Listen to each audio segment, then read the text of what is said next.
રીતની ગુથેલી હેરસ્ટાઈલ લઈ લેવાની છે તો એકદમ સરસ આવે. પછી પાછળથી પફે એકદમ સરસ ફિનિશિંગ વાળું આવવું જોઈએ. જરા અહીંથી આમ વાળ ઉડતા હોય ને તે રીતનું પફ બહુ ન હાર લાગે. એકદમ પફમાં ફિનિશિંગ સરસ હોવું જોઈએ.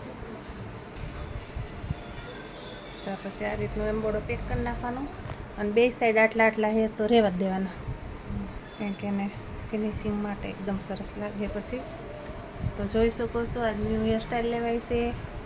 બ્રાઇડલ માટે લઈ જાય. પછી કોઈક સાઈડ મોટી ઉંમરના હોય ને તો એના ઉપર આ બંધ હેરસ્ટાઈલ લઈ શકો, પણ આ સરસ લાગે એકદમ.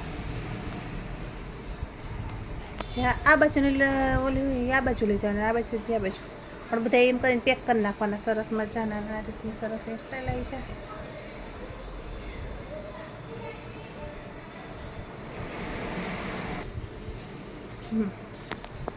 પછી અહીંયા એકદમ છૂટા છૂટા બધા નાખવાના. એક અહીંયા નાખ્યું ને તે કાંઈ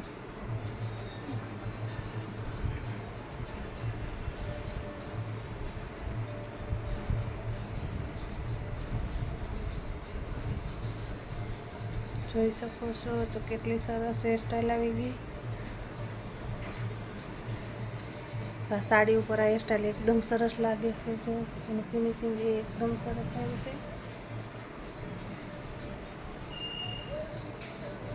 પછી છૂટા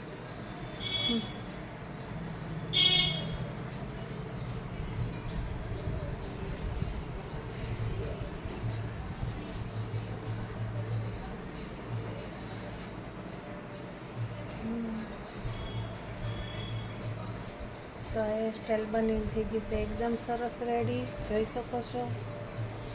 તો નવી નવી હેરસ્ટાઈલો શીખતા રહેજો અને અમારી ચેનલને ફોલો કરતા રહેજો. રેખા પાર્લરમાં આવતા રહેજો.